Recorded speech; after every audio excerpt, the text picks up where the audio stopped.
यह डेटा यह टेराकोटा सेना है। 2000 साल पहले दफनाए गए 8000 योद्धा, दुनिया के सबसे बड़े अजूबों में से एक। इन 3D मॉडलों के माध्यम से हमने अब तक जो खोजा है वह यह है कि कोई भी दो कान बिल्कुल एक जैसे नहीं होते। ये योद्धा आम इंसानों की तरह ही बेहद विशिष्ट प्रतीत होते हैं। 2200 वर्षों से अधिक समय तक वे मौन खड़े रहे। यह मिट्टी के बर्तनों से बनी एक विशाल सेना है जिसे धीरे धीरे उस मकबरे से निकाला जा रहा है जहां यह 2000 वर्षों से अधिक समय से दबी हुई थी। मिट्टी के 8000 सैनिक, हर एक का चेहरा अलग, हर एक की कहानी अनकही। पुरातत्वविदों ने मिट्टी की इन 8000 से अधिक मूर्तियों की खोज की। शोध दल को यह स्पष्ट हो गया कि इन मूर्तियों को सम्राट की मृत्यु के बाद उनकी रक्षा के लिए एक सेना के रूप में तराशा और दफनाया गया था। इससे पहले कि हम उस पर पहुंचें, आइए बिल्कुल शुरुआत में वापस चलते हैं। एक दफन साम्राज्य का द्वार। 8000 मृत पुरुषों की सटीक पहचान की गई। बीजिंग की एक प्रयोगशाला में शोधकर्ता यानशान उस सवाल पर टकटकी लगाए देख रहे थे जिस पर पुरातत्वविदों ने 50 वर्षों से बहस की थी। टेराकोटा सेना देखने में विस्तृत लग रही थी, लेकिन केवल विवरण ही विशिष्टता को साबित नहीं करता। यदि प्रत्येक योद्धा का चेहरा सचमुच असली होता, न कि किसी कलाकार द्वारा बनाया गया रूप, तो इसका प्रमाण सतही शैली से कहीं अधिक गहरा होना चाहिए था। यह हड्डियों की संरचना, अनुपात और ज्यामिति में निहित होना चाहिए था जो क्षति, समय और पतन से अप्रभावित रहती है। उस विचार का बड़े पैमाने पर परीक्षण करने में सक्षम एकमात्र उपकरण कृत्रिम बुद्धिमत्ता ही थी। मूर्तियों की दयनीय स्थिति ने इस कार्य को बेहद कठिन बना दिया। अधिकांश मूर्तियां 2000 से अधिक वर्षों तक भूमिगत रहीं, मिट्टी के दबाव से दब गईं, पानी से भीग गईं, तापमान में बदलाव से दरारें पड़ गईं और प्राचीन आग तथा बाद में खुदाई के दौरान टूट गईं।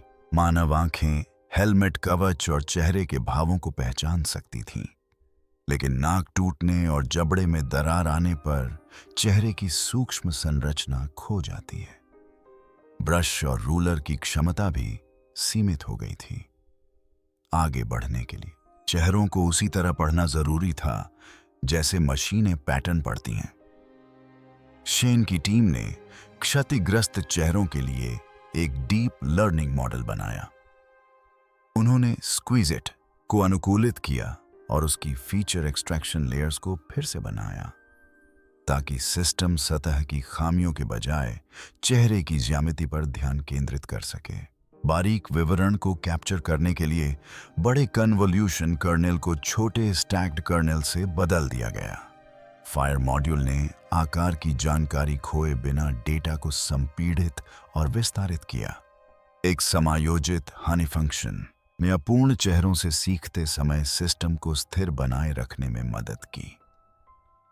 सरल शब्दों में, उन्होंने एक मशीन को दरारों और कटाव को अनदेखा करने और मिट्टी के नीचे हड्डियों को खोजने के लिए प्रशिक्षित किया। इनपुट उच्च रिजोल्यूशन त्रिआयामी बिंदु क्लाउड स्कैन से आया था। प्रत्येक स्कैन में चेहरे के हजारों स्थानिक बिंदुओं का मानचित्रण किया गया, जिसमें गहराई, कोण और दूरी दर्ज की गई।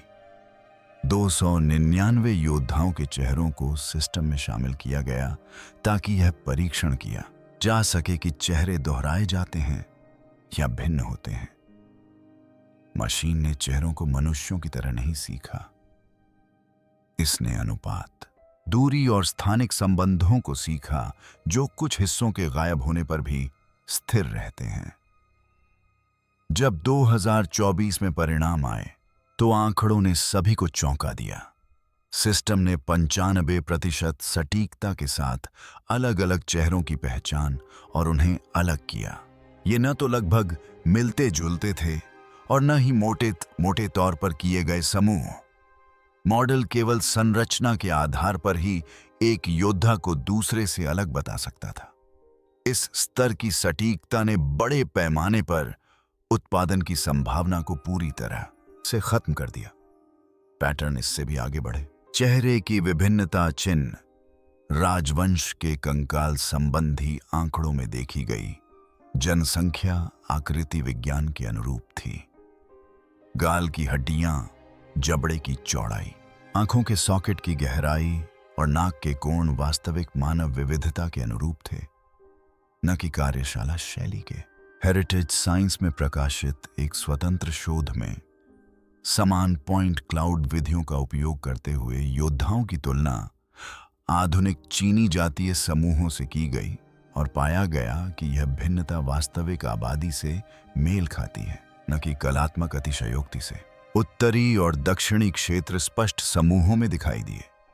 यह वितरण चीन की सैन्य रणनीति को दर्शाता था। 221 ईसा पूर्व में चीन को एकीकृत करने के बाद चिन शेर हुआंग ने हर जीते हुए क्षेत्र से सैनिकों को बुलाया। जमीन के नीचे मौजूद सेना उस प्रणाली को प्रतिबिंबित करती थी। आंकड़ों में पद और भूमिका भी स्पष्ट रूप से दिखाई देती थी। ये सभी सैनिक बिल्कुल असली सैनिकों की तरह सजीव हैं। इनके चेहरे की बनावट भी अलग अलग है, जिसे इनके बालों के स्टाइल से पहचाना जा सकता है। इनके सिर पर लगे कवच से इनके विभिन्न पदों का पता चलता है। कुछ चेहरे की संरचनाएं कवच के प्रकारों और स्थिति के साथ समूहित थीं, जो यादृच्छिक व्यवस्था के बजाय संगठित इकाइयों का सुझाव देती हैं। मिट्टी की सेना केवल प्रतीकात्मक सुरक्षा नहीं थी, यह युद्ध की एक स्थायी रणनीति थी। इसका अर्थ यह था कि हजारों कारीगर असली पुरुषों के चेहरों को आकार देते थे, इतनी सटीकता से कि आधुनिक मशीन लर्निंग भी उन्हें पहचान सके। यह एक ऐसी दस्तावेजीकरण प्रक्रिया की ओर इशारा करता है जो संभवतः शाही कमान के तहत कार्यशालाओं, रजिस्टरों और गुणवत्ता नियंत्रण से जुड़ी हुई थी। चेहरे बनाए नहीं गए थे, बल्कि उन्हें रिकॉर्ड किया गया था। और जब कृत्रिम बुद्धिमत्ता ने यह साबित कर दिया कि वह मिट्टी से पहचान पड़ सकती है, तो शोधकर्ताओं ने एक और कठिन प्रश्न पूछना शुरू कर दिया। यदि मशीनें सदियों से छिपे लोगों, उनके पद और संरचना को देख सकती हैं, तो मिट्टी के नीचे और क्या क्या और क्या क्या छिपा हो सकता है, जो अगले स्कैन के सामने आने का इंतजार कर रहा हो। कृत्रिम बुद्धिमत्ता ने 2000 साल पुरानी युद्ध योजना को डिकोड किया। जनवरी 2025 ने टेराकोटा सेना को समझने के तरीके को बदल दिया। शोधकर्ताओं ने TWWWW1087 डेटा सेट जारी किया, जो एक व्यापक कृत्रिम बुद्धिमत्ता अध्ययन है। इसमें PITA के 1800 योद्धाओं का विश्लेषण किया गया और 10 मुख्य विशेषताओं को दर्ज किया गया। हम विभिन्न टेराकोटा योद्धाओं के सिरों के आकार की तुलना करना चाहते हैं, और ऐसा करने के लिए हमें एक ऐसे संस्करण की आवश्यकता है जो वास्तविक टेराकोटा योद्धा न हो, बल्कि एक 3D या 3D मॉडल हो जिसका हम सांख्यिकीय विश्लेषण कर सकें, जिसमें कवच के प्रकार, सिर पर पहनने वाले वस्त्र, केशविन्यास, हथियार, हाथों की स्थिति, मुद्रा, पद चिन्ह, क्षेत्रीय कार्यशाला की विशेषताएं, इकाई समूहीकरण और युद्ध क्षेत्र में स्थान जैसी जानकारी शामिल हो। 50 वर्षों तक पुरातत्वविदों ने सेना को विविधतापूर्ण और प्रभावशाली बताया। मशीन ने संरचना, व्यवस्था और उद्देश्य को समझा। पैटर्न पहचान ने उन संबंधों को उजागर किया जिन्हें मानव आंख ने कभी नहीं समझा था। कवच शैलियां दोहराए जाने योग्य समूहों में एकत्रित हुईं। हथियारों के जोड़े यह बताते थे कि एक सैनिक कहां तैनात था और उसकी क्या भूमिका थी। केश शैली स्वाद के बजाय पद और कर्तव्य के अनुसार थी, जिससे कमान की भूमिका निभाने वाले सैनिकों को अग्रिम पंक्ति के सैनिकों और विशेषज्ञों से अलग किया जा सके, जो पहले कलात्मक स्वतंत्रता प्रतीत होती थी। बड़े पैमाने पर डेटा के विश्लेषण के बाद सैन्य तर्क में तब्दील हो गई। तीनों मुख्य गड्ढों में कंप्यूटर विजन, विश्लेषण ने संपूर्ण सामरिक संरचना को स्पष्ट कर दिया। पहला गड्ढा लगभग 230 मीटर लंबा और 62 मीटर चौड़ा है, जिसमें 11 लंबे गलियारों में 6000 से अधिक योद्धा तैनात हैं। कृत्रिम बुद्धिमत्ता ने संरचना का स्पष्ट मानचित्रण किया। पैदल सेना घनी पंक्तियों में आगे खड़ी थी। तीरंदाजों ने किनारों की रक्षा की। बख्तरबंद अधिकारियों ने सुरक्षित केंद्रीय स्थानों पर कब्जा जमाया। यह व्यवस्था 475 से 221 ईसा पूर्व के युद्धरत राज्यों के काल में दर्ज किन राजवंश की युद्ध संरचनाओं से मेल खाती थी। यह केवल सजावट नहीं थी, यह एक ऐसा युद्ध क्षेत्र था जो स्थिर अवस्था में था। गड्ढा 2 ने और भी गहन योजना का खुलासा किया। पहली बार 1976 में खोजा गया और 1994 में पूरी तरह से खोला गया। 6300 मीटर लंबे इस गड्ढे में लगभग 1300 मूर्तियां और घोड़े मौजूद हैं। कृत्रिम बुद्धिमत्ता ने उन्हें 4 परिचालन इकाइयों में विभाजित किया। एक भाग ने 332 खड़े तीरंदाजों के चारों ओर निर्मित एक रक्षात्मक वर्ग बनाया, जिसे 160 घुटने टेक कर बैठे धनुषधारियों द्वारा सुदृढ़ किया गया था। एक अन्य खंड में 8 पंक्तियों में व्यवस्थित 64 रथ दल थे, जिनमें से प्रत्येक को 4 घोड़े खींच रहे थे। इनके पीछे घुड़सवार सैनिक थे जो तीव्र गति के लिए तैयार थे और लचीले आक्रमण के लिए डिजाइन की गई मिश्रित पैदल सेना द्वारा समर्थित थे। हर समूह वास्तविक द्वंद्व युद्ध की रणनीति से मेल खाता था। छोटी छोटी बातों का भी ध्यान रखा गया। नियमों के अनुसार हाथों की मुद्रा से पता चलता था कि सैनिकों ने पहले कौन से हथियार धारण किए थे।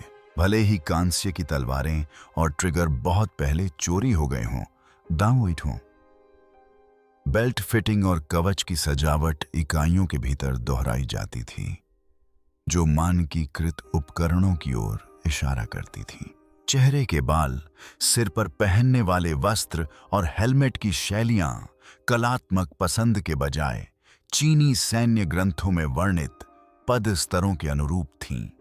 गड्ढा 3 हालांकि लगभग 520 मीटर का होने के कारण काफी छोटा था, लेकिन इसने कमान संरचना को उजागर किया।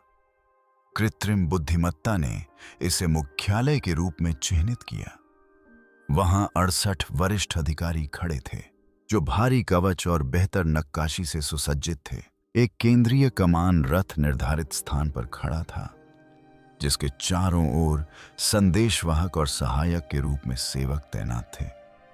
पूरे स्थल पर अब तक 10 से भी कम शीर्ष श्रेणी के अधिकारियों की पहचान की जा सकी है, जिससे प्रत्येक खोज महत्वपूर्ण हो जाती है। इस प्रणाली ने कवच के पैटर्न और उनके बीच की दूरी को पढ़कर अधिकारियों के ठिकानों का अनुमान लगाना सीख लिया, जिससे बाद में खुदाई के काम में मार्गदर्शन मिला। जब शोधकर्ताओं ने तीनों गड्ढों से प्राप्त आंकड़ों को मिलाया, तो तस्वीर और भी व्यापक हो गई। सेना ने पूर्व दिशा से, जो पूर्व प्रतिद्वंद्वी राज्यों की दिशा थी, सम्राट के मकबरे की रक्षा के लिए एक एकल रक्षात्मक रेखा बनाई थी। लगभग 20,000 वर्ग मीटर के क्षेत्र में पैदल सेना, घुड़सवार सेना, रथ, तीरंदाज और कमान इकाइयां एक एकीकृत सैन्य प्रतिष्ठान के रूप में कार्य करती थीं। भौतिक साक्ष्यों ने निष्कर्षों का समर्थन किया। 40,000 से अधिक कांस्य हथियार बरामद किए गए हैं, जिनमें तलवारें, भाले के सिरे, धनुष के ट्रिगर, युद्ध कुल्हाड़ी और कृपाण शामिल हैं। इनमें से कई अभी भी तेज हैं। विभिन्न खानों से प्राप्त क्रॉसबो ट्रिगर्स के यांत्रिक माप एक जैसे हैं, जो केंद्रीकृत उत्पादन की ओर इशारा करते हैं। कृत्रिम बुद्धिमत्ता ने धातुकर्म परीक्षणों द्वारा पुष्टि होने से पहले ही इस मानकीकरण की पहचान कर ली थी। क्या उन्हें सतह से 30 फीट नीचे ऐसी चीजें मिली? आपको यह सोचना होगा कि इसके आगे और क्या क्या है। सेना मात्र प्रतीकात्मक या दिखावटी नहीं थी। यह अनुशासन और सटीकता के साथ पुनर्निर्मित एक संपूर्ण सैन्य प्रणाली थी। और जब यह बात स्पष्ट हो गई तो एक और कठिन प्रश्न सामने आया जिसे कोई भी डेटा अनदेखा नहीं कर सकता था। यदि मृत्यु चीन को एकजुट करने वाली सेना की हूबहू प्रतिकृति चाहती थी तो यह सम्राट मृत्यु के बाद किस भय का सामना करने की तैयारी कर रहा था। अमरता के लिए सम्राट का एल्गोरिदम कृत्रिम बुद्धिमत्ता के परिणामों ने शोधकर्ताओं को एक असहज बात स्वीकार करने पर मजबूर कर दिया। दशकों से मुख्य प्रश्न ही गलत था। यह कभी इस बारे में नहीं था कि प्राचीन कारीगर चेहरे को सावधानीपूर्वक तराश सकते थे या नहीं। असली सवाल तो यह था कि आखिर कोई 8000 अलग अलग चेहरे तराशने का विकल्प क्यों चुनेगा। एक बार स्कैन में कवच, शारीरिक मुद्रा, हथियार और पहचान की पुष्टि हो जाने पर यह सब उस व्यक्ति की ओर इशारा करता था जिसने यह सब करवाया था। चिन शेर हुआंग, एक ऐसा शासक जो सत्ता को एक ऐसी प्रणाली की तरह मानता था जिसे मापा, नकल किया और नियंत्रित किया जा सकता था। उनका जन्म यिंग जांग के रूप में हुआ था और उन्होंने महज 13 वर्ष की आयु में 246 ईसा पूर्व में चिन सिंहासन संभाला था। 221 ईसा पूर्व तक उन्होंने चूची, यानहान, जाओ और वेई सहित 6 प्रतिद्वंद्वी राज्यों को कुचल दिया था, जिससे 2 शताब्दियों से अधिक समय तक चले निरंतर युद्ध का अंत हुआ। महान इतिहासकार के अभिलेखों में सिमाटियन के अनुसार वांगजियान और मुंगियन जैसे सेनापतियों के नेतृत्व में किन सेनाएं सख्त अनुशासन के साथ आगे बढ़ती थीं। वे तेजी से आगे बढ़ते थे, अपनी जमीन पर मजबूती से कब्जा जमाए रखते थे और योजनाबद्ध सटीकता के साथ आक्रमण करते थे। युद्ध भावनात्मक टकराव नहीं थे, वे सुनियोजित रणनीति पर आधारित थे। एकीकरण के बाद उसी सोच ने देश को नया रूप दिया। चिन शिर हुआंग ने क्षेत्रीय मुद्राओं को समाप्त कर दिया और उनकी जगह एक ही मुद्रा प्रणाली लागू की। उन्होंने मानक बाट और माप प्रणाली को अनिवार्य कर दिया ताकि निर्माता, किसान और व्यापारी सभी एक ही तराजू पर काम करें। उन्होंने पूरे साम्राज्य में एक ही लेखन प्रणाली का आदेश दिया, भले ही लोग अलग अलग भाषाएं बोलते थे, जिससे लाखों लोगों के जीवन पर साझा प्रशासन स्थापित हुआ।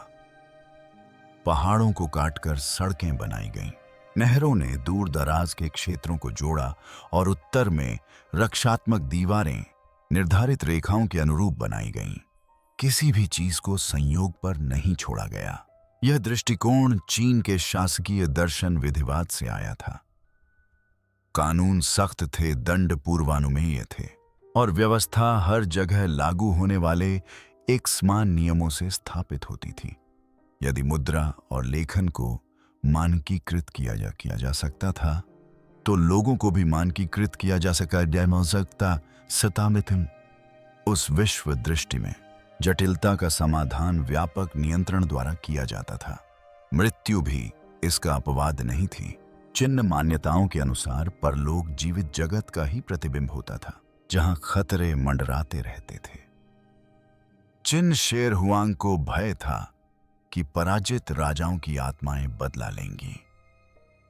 वह ऐसी सुरक्षा चाहते थे जो उनकी वास्तविक सेना की तरह ही काम करे।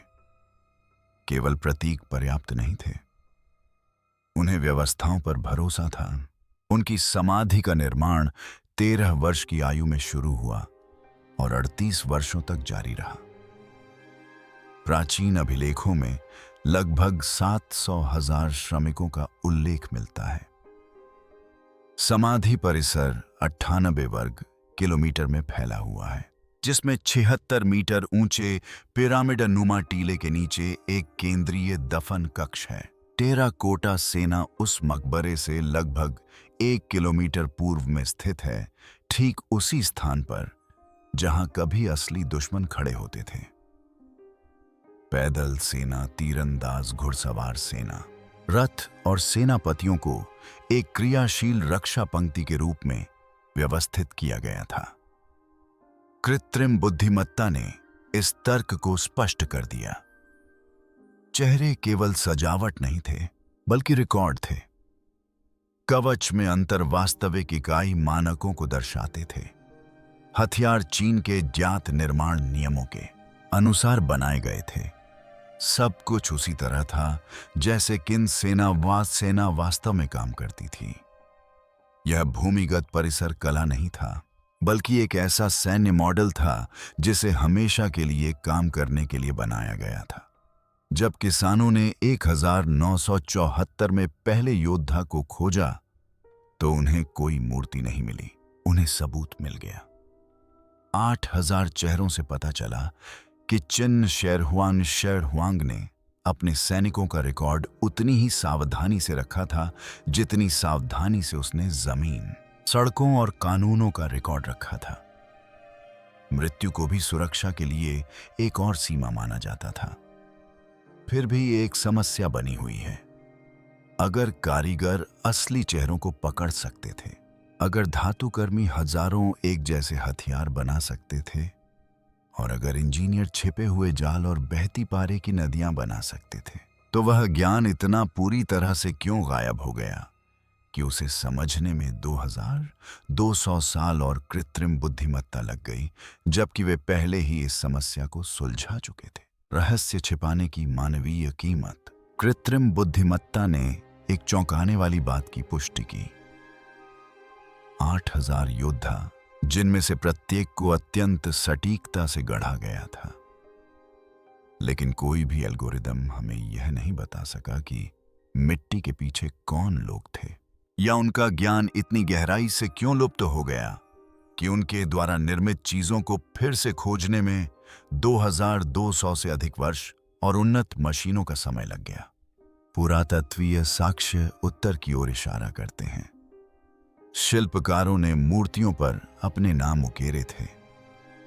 यह एक सरकारी प्रणाली थी जिसका उद्देश्य कार्य की गुणवत्ता पर नजर रखना था। साम्राज्य भर में कार्यशालाओं के स्थानों के साथ साथ 87 से अधिक हस्ताक्षर दर्ज किए गए हैं। गोंग, चुन और डुओ जैसे नाम कई योद्धाओं पर दिखाई देते हैं, जो यह दर्शाते हैं कि कुशल मूर्तिकार विभिन्न क्षेत्रों में टीमों की देखरेख करते थे। यह कोई एक स्टूडियो नहीं था, यह एक औद्योगिक स्तर का संचालन था जिसमें हजारों कुशल कारीगरों का समन्वय किया जाता था, जो सभी सम्राट के गुप्त साम्राज्य में योगदान देते थे। इसका विशाल आकार कल्पना से परे है। इस मकबरे पर लगभग 7 लाख मजदूरों ने 38 वर्षों तक काम किया, लेकिन 8000 सैनिकों की पुतली बनाने के लिए उच्च प्रशिक्षित मूर्तिकारों की आवश्यकता थी, जो वास्तविक चेहरे की विशेषताओं को हूबहू उतार सकें। वहीं 40,000 कांस्य हथियारों के निर्माण के लिए विशेषज्ञ धातु विज्ञानियों की आवश्यकता थी। इंजीनियरों ने मकबरे की आंतरिक संरचनाएं, पारा नदी प्रणालियां और यांत्रिक धनुष बाण जाल बनाए। इन कारीगरों के पास ऐसा ज्ञान था जो उन्हें खतरनाक बनाता था। वे प्रवेश द्वार, खजाने के स्थान और मकबरे की सुरक्षा व्यवस्था की कार्यप्रणाली से परिचित थे। नियंत्रण के प्रति जुनूनी शासन में यह ज्ञान एक खतरा था। सिमान की शिजी में एक भयावह समाधान दर्ज है। सम्राट को दफनाए जाने के बाद द्वारों ने श्रमिकों को अंदर ही फंसा लिया। सदियों से यह बहस चलती रही है कि क्या सचमुच हजारों लोगों को जिंदा ही सील कर दिया गया था, लेकिन परिसर के आसपास मिले मानव अवशेषों से पता चलता है कि यह सच था। कंकालों से अचानक मृत्यु, अंतिम संस्कार की कोई रस्म न होना और भागने के प्रयासों की ओर इशारा करने वाली मुद्राएं दिखाई देती हैं। सम्राट ने अपनी उसी व्यवस्थित तर्क का अंतिम बार प्रयोग किया। यदि कारीगर बाहर नहीं निकल सकते थे, तो वे रहस्य उजागर नहीं कर सकते थे और मकबरा गुप्त, क्रूर, सटीक और लगभग दोष रहित बना रहेगा। इसका कारण लगभग यही था कि चिन शिरहुआंग समय को नियंत्रित नहीं कर सकते थे। उनकी मृत्यु के महज 4 साल बाद 210 ईसा पूर्व में राजवंश का पतन हो गया। हान शासकों को मकबरे के बारे में विस्तृत जानकारी संरक्षित करने में कोई रुचि नहीं थी और कुशल श्रमिकों की स्मृति उनके साथ ही लुप्त हो गई। मानचित्र, अभिलेख और स्थल चिन्ह क्षीण हो गए, जिससे तथ्यों के स्थान पर किंवदंतियां रह गईं। जब सिमियन ने लगभग 100 ईसा पूर्व शेरी की रचना की, तब तक वे खंडित तथ्यों, मौखिक कहानियों और अनुमानों पर निर्भर थे। जब यांग जेफा ने 1974 में पहले योद्धा का पता लगाया, तो वह मुख्य मकबरा नहीं बल्कि एक सहायक गड्ढा था। सम्राट के समाधि स्थल से 1 और 2 किलोमीटर पूर्व में स्थित ये संरचनाएं अंततः खोजे जाने के लिए बनाई गई थीं, आत्माओं को दिखाई देने वाले संरक्षक के रूप में, जबकि खजाने, महल और पारा की नदियां छिपी रहीं। कब्र लुटेरों ने कुछ वस्तुएं चुरा लीं, लेकिन मुख्य मकबरा 2 सहस्राब्दियों से अधिक समय तक अछूता रहा। इसके कारीगरों को चुप करा दिया गया और ज्ञान को मिटा दिया गया। कृत्रिम बुद्धिमत्ता ने खेल ही बदल दिया। इसे मानवीय स्मृति की आवश्यकता नहीं है। यह मिट्टी को पढ़ती है, पैटर्न देखती है, तर्क का पुनर्निर्माण करती है और ठोस पृथ्वी के माध्यम से संरचनाओं का मानचित्रण करती है। शिल्पकारों द्वारा छोड़े गए हस्ताक्षर डेटा बिंदु बन गए, जो प्रामाणिकता और कार्य प्रवाह को सिद्ध करते हैं। चिन शेर हुआंग द्वारा ज्ञान को मिटाने के लिए बनाई गई प्रणाली मनुष्यों के विरुद्ध तो परिपूर्ण थी, लेकिन मशीनों के सामने शक्तिहीन साबित हुई।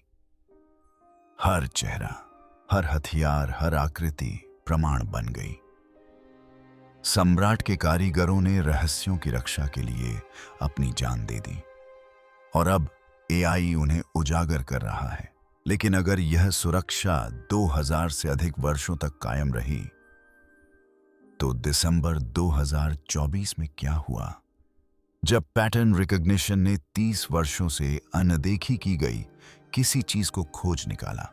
और इससे यह क्या पता चलता है कि मकबरे का कितना हिस्सा अभी भी धरती के नीचे छिपा हुआ है। कमांडर और राजकुमार का रहस्यमय मकबरा, 18 दिसंबर 2024। गड्ढा संख्या 2 में पुरातत्वविद एक ऐसी आकृति से मिट्टी हटा रहे थे जिसे वे पहले सिर्फ एक और पैदल सैनिक समझ रहे थे। 1994 में गड्ढा खुलने के बाद से 30 वर्षों के काम के बाद यह एक नियमित प्रक्रिया थी।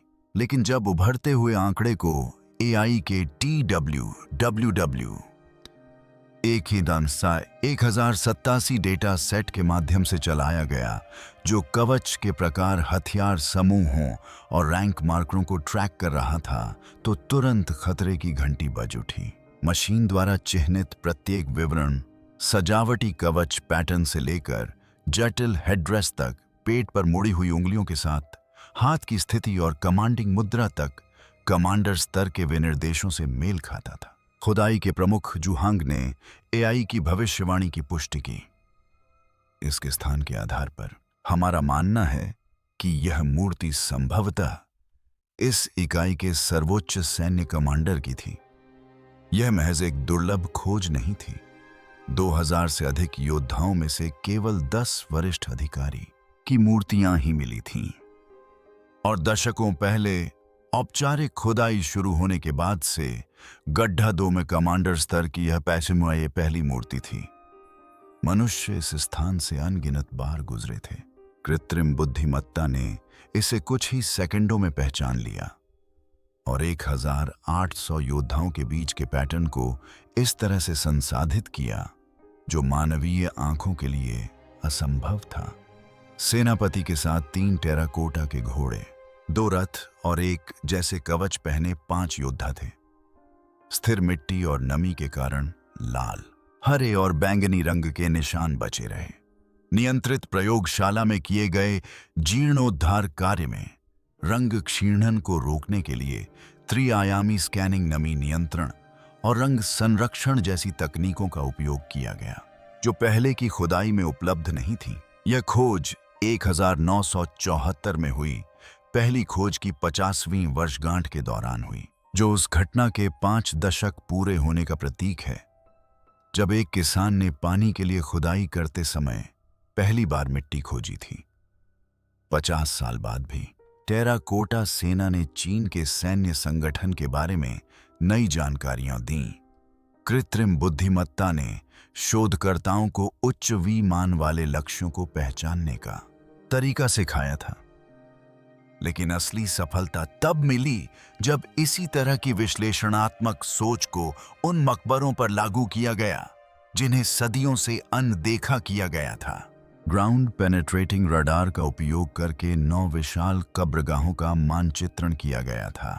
इनमें से अधिकांश को लूटा जा चुका था, जो 206 ईसा पूर्व में शांगयू के आक्रमण के ऐतिहासिक वृत्तांतों का समर्थन करता है।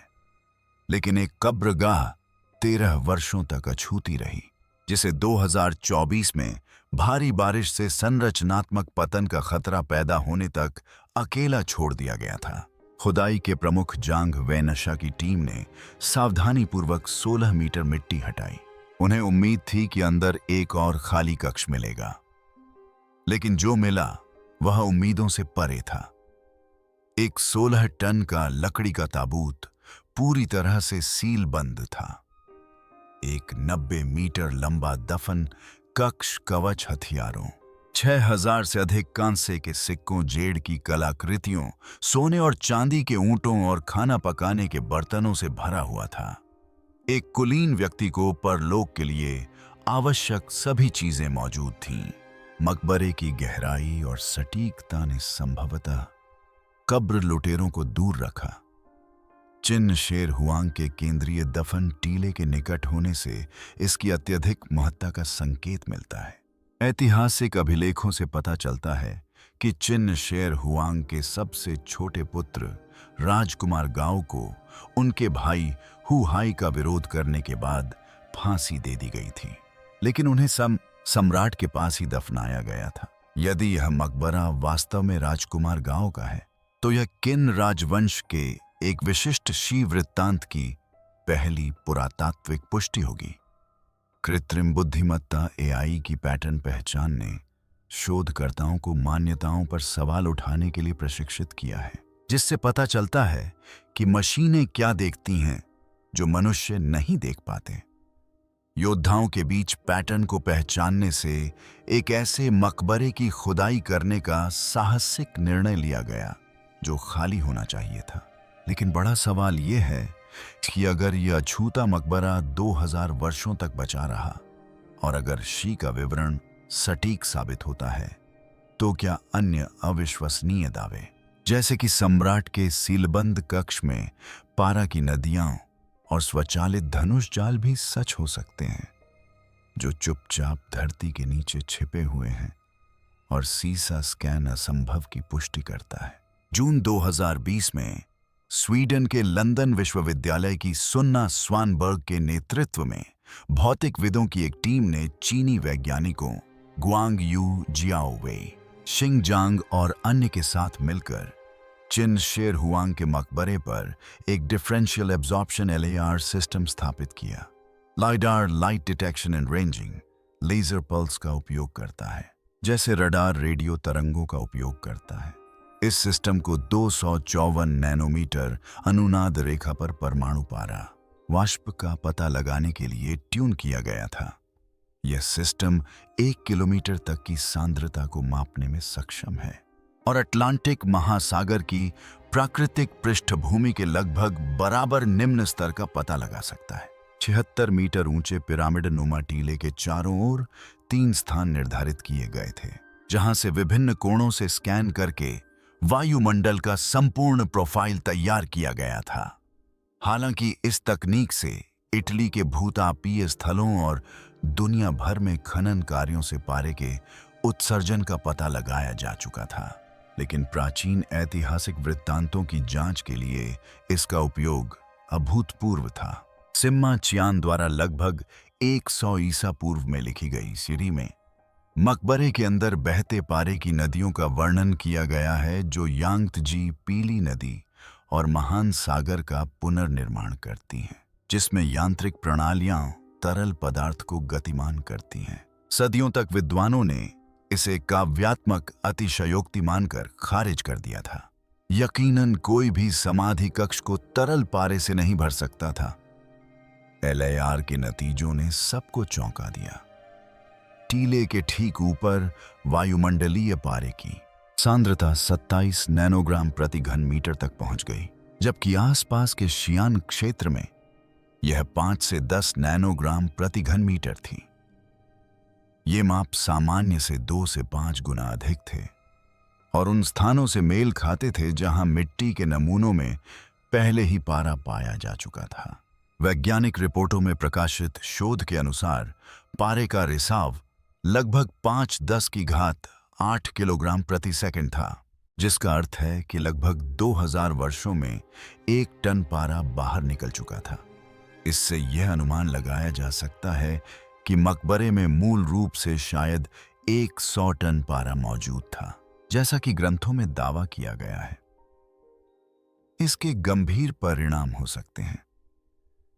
पारे की वाष्प तंत्रिका तंत्र के लिए विषैली होती है और समय के साथ तंत्रिका तंत्र को नुकसान पहुंचाती है।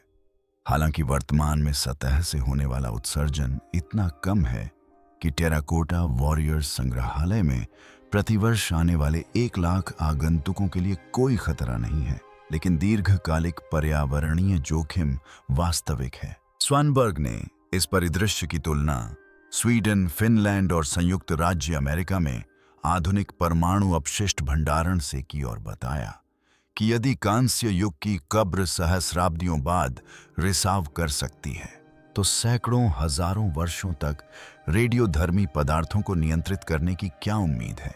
पुरातत्वविदों के लिए इस खोज ने एक गहरा प्रश्न खड़ा कर दिया। यदि शि मकबरा पारा नदियों के बारे में सटीक था, तो इसके अन्य दावों का क्या? मोतियों और रत्नों से सजे ब्रह्मांड का चित्रण करने वाली छत, मकबरे की रक्षा करने वाले स्वचालित धनुष, दुर्लभ खजानों से भरे महल और यांत्रिक और कलात्मक चमत्कार, जिनकी वास्तविकता का संकेत राजकुमार गांव के हाल ही में खोजे गए मकबरे से पहले ही मिल चुका था। 1980 के दशक से किए गए ग्राउंड पेनेट्रेटिंग रडार और चुंबकीय सर्वेक्षणों से विशाल भूमिगत संरचनाओं का पता चला। 2010 में हुई खुदाई में एक केंद्रीय कक्ष के चारों ओर 18 आंगन शैली की इमारतें मिली। रिमोट सेंसिंग से पता चलता है कि समाधि कक्ष में कांस्य की दीवारों वाला एक आंतरिक गर्भगृह हो सकता है, जो पारे को उन जगहों को छोड़कर जहां जंग लगने या विस्थापन के कारण रिसाव हुआ है, सुरक्षित रखता है। मकबरे को खोलना बचे हुए अवशेषों को नष्ट किए बिना असंभव है। चित्रित टेराकोटा योद्धाओं के अनुभव से पता चला है कि हवा के संपर्क में आने से हजारों साल पुराने रंग लगभग तुरंत नष्ट हो जाते हैं। सम्राट के मकबरे के अंदर पारे की वाष्प घातक होगी, लकड़ी के सहारे गिर सकते हैं और नाजुक कलाकृतियां ऑक्सीजन पहुंचते ही सड़ जाएंगी। AI मॉडल हर चीज का मानचित्रण, पूर्वानुमान और अनुकरण कर सकते हैं, लेकिन प्रत्यक्ष प्रवेश अत्यंत खतरनाक है। सम्राट प्रतीक्षा कर रहे हैं, उन गणनाओं के पीछे छिपे हुए हैं जिन्हें हम कर तो सकते हैं, लेकिन पूरी तरह से अमल में नहीं ला सकते। तो अगर बुद्ध नदियों के बारे में ऐतिहासिक ग्रंथ सटीक थे और राजकुमार गांव का मकबरा शिजी के वृत्तांतों की पुष्टि करता है और कृत्रिम बुद्धिमत्ता पहले से ही ऐसे पैटर्न देख रही है जिन्हें मनुष्य नहीं देख सकते, तो सवाल यह उठता है कि कृत्रिम बुद्धिमत्ता की अगली पीढ़ी क्या प्रकट करेगी जब वह अंततः बिना सील तोड़े पिरामिड के अंदर झांकेगी। वह तकनीक जो अंतिम रहस्य को उजागर करेगी। 2024 और 2025 की खोजें पुरातत्व के सबसे बड़े रहस्यों में से एक, चीन के शियान के पास स्थित चिन शेर हुआंग के सीलबंद मकबरे के रहस्य को सुलझाने में कृत्रिम बुद्धिमत्ता के अनुप्रयोग के लिए एक महत्वपूर्ण मोड़ है। 2024 में शोधकर्ताओं ने संशोधित स्क्विजाइट मॉडल का उपयोग करके टेराकोटा योद्धाओं के चेहरों का विश्लेषण करने के लिए डीप लर्निंग का प्रयोग किया। इस पद्धति से चेहरे की पहचान में 95% की सटीकता प्राप्त हुई, जिससे चेहरे की संरचना में सूक्ष्म भिन्नताओं को भी पहचाना जा सका, जिन्हें मानव आंखें विश्वसनीय रूप से नहीं पहचान सकती थीं। इन निष्कर्षों ने पुष्टि की कि प्रत्येक योद्धा को विशिष्ट रूप से मॉडल किया गया था, न कि केवल एक सामान्य प्रतिलिपि। 2025 तक एआई विश्लेषण कवच रैंक शारीरिक मुद्रा और इकाई संरचनाओं जैसे गुणों के समूहीकरण तक विस्तारित हुआ, जिससे ऐसे पूर्वानुमान मॉडल तैयार हुए जिन्होंने सेना के भीतर पदानुक्रमित संगठन को उजागर किया। इन महत्वपूर्ण उपलब्धियों के बावजूद मकबरा स्वयं कहीं अधिक चुनौतियां प्रस्तुत करता है। यह मकबरा 2000 वर्षों से अधिक समय से अछूता रहा है। इसका एक कारण शी जैसे शास्त्रीय स्रोतों में दर्ज पारे की उच्च सांद्रता, संरचनात्मक अस्थिरता और उत्खनन से होने वाली संभावित क्षति का विशाल पैमाना है। स्थल पर भूगर्भीय संरचनाओं को बिना छेड़े उनका मानचित्रण करने के लिए पारंपरिक भूभौतिकीय विधियों, ग्राउंड पेनिट्रेटिंग रडार, मैग्नेटोमेट्री और विद्युत चुंबकीय सर्वेक्षणों का उपयोग किया गया है। लेकिन इन विधियों की सटीकता सीमित है और ये सूक्ष्म विवरणों की पहचान नहीं कर सकती। उभरती हुई प्रौद्योगिकियां कहीं अधिक गहन अंतर्दृष्टि प्रदान करने का वादा करती हैं। क्वांटम संवर्धित ग्राउंड पेनिट्रेटिंग रडार LIR का विकास MIT और चीनी विज्ञान अकादमी सहित कई संस्थानों में हो रहा है। ये प्रणालियां क्वांटम एंटेंगलमेंट का उपयोग करके पता लगाने की संवेदनशीलता को बढ़ाती हैं, जिससे संभवतः मिट्टी की कई मीटर परतों के नीचे स्थित अलग अलग वस्तुओं का मिलीमीटर स्तर की सटीकता के साथ मानचित्रण किया जा सकता है। पारंपरिक रडार या LIR के विपरीत क्वांटम रडार बिना किसी भौतिक व्यवधान के कलाकृतियों के विस्तृत आयामों, सतह की बनावट और सजावटी पैटर्न को प्रकट कर सकता है। मशीन लर्निंग कलाकृतियों के संरक्षण का अनुकरण भी कर सकती है। रेशम, लकड़ी और चमड़े जैसी जैविक सामग्री ऑक्सीजन रहित कब्रों में सुरक्षित रहती हैं, लेकिन ऑक्सीजन के संपर्क में आते ही तुरंत खराब हो जाती हैं। क्षय पैटर्न और स्पेक्ट्रल डेटा पर प्रशिक्षित AI हाइपरस्पेक्ट्रल इमेजिंग और उच्च रेजोल्यूशन स्कैन को मिलाकर कलाकृतियों के मूल स्वरूप का आभासी पुनर्निर्माण कर सकता है, जिससे त्रिआयामी फोटोरियलिस्टिक आभासी पुनर्निर्माण संभव हो पाता है और इस प्रकार बिना किसी हस्तक्षेप के खुदाई का कार्य प्रभावी ढंग से किया जा सकता है। खतरनाक परिस्थितियों के लिए डिजाइन किए गए रोबोटिक सिस्टम एक और महत्वपूर्ण क्षेत्र हैं। पारे की वाष्प की उच्च सांद्रता, जहरीली गैसें, सीमित स्थान और नाजुक मकबरे की वास्तुकला मानव प्रवेश को असुरक्षित बनाती हैं। कृत्रिम बुद्धिमत्ता द्वारा निर्देशित रोबोट नियंत्रित वातावरण बनाए रखते हुए न्यूनतम पहुंच बिंदुओं से होकर गुजर सकते हैं, कक्षों का मानचित्रण कर सकते हैं और सूक्ष्म उपकरणों का उपयोग करके कलाकृतियों को संभाल सकते हैं। ये प्रणालियां कलाकृतियों के रखरखाव, पर्यावरण निगरानी और स्थिरीकरण पर हजारों वास्तविक समय के निर्णयों का स्वायत्त रूप से प्रबंधन करेंगी। संरक्षण एक प्रमुख चिंता का विषय बना हुआ है। 1970 के दशक में मिले टेराकोटा योद्धाओं के रंग हवा के संपर्क में आते ही तुरंत फीके पड़ गए, जिससे प्राचीन सामग्रियों की संवेदनशीलता उजागर हुई। कृत्रिम बुद्धिमत्ता AI पर्यावरणीय नियंत्रणों के साथ पूर्वानुमानित संरक्षण मॉडल को एकीकृत कर सकती है, जिससे तापमान, आर्द्रता, ऑक्सीजन स्तर और कण पदार्थ को लाखों भागों की सटीकता के साथ समायोजित किया जा सके और सुरक्षित निष्कर्षण के लिए इष्टतम अनुक्रमों की गणना की जा सके। मानचित्रण और संरक्षण के अलावा कृत्रिम बुद्धिमत्ता उन पैटर्नों का पता लगा सकती है जिन्हें मनुष्य नहीं पहचान सकते। चिन्हवांग ने अपने शासनकाल के दौरान मुद्रा वजन, लेखन और बुनियादी ढांचे को मानकीकृत किया था। उनकी समाधि संभवतः इसी प्रकार की प्रणालीगत तर्क प्रणाली को दर्शाती है। विभेदक अवशोषण के माध्यम से पारे के उच्च स्तर का पता लगाया गया। लिदार के शोध से समाधि स्थल के भीतर पारे की नदियों के ऐतिहासिक विवरणों की पुष्टि होती है। ये खोजें बताती हैं कि सम्राट का दफन स्थल केवल औपचारिक सजावट नहीं था, बल्कि एक उच्च कोटि की व्यवस्थित कार्यात्मक प्रणाली थी, जो सैन्य और प्रशासनिक सटीकता को दर्शाती थी।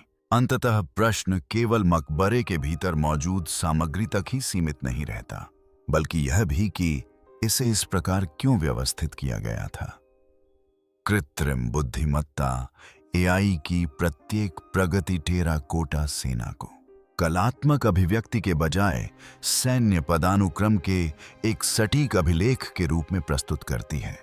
जब गैर आक्रामक प्रौद्योगिकियां, एआई पुनर्निर्माण और रोबोटिक फोन पहुंच अंततः शोधकर्ताओं को सीलबंद मकबरे की जांच करने की अनुमति देंगी, तो उद्देश्य यह समझना होगा कि चिन्ह शेरंग ने अपने भूमिगत साम्राज्य को इस प्रकार क्यों व्यवस्थित किया, और यह बादशाही चिन्ह यह परीक्षण करना होगा कि क्या जीवन के प्रति उनका व्यवस्थित दृष्टिकोण मृत्यु के बाद भी जारी रहा।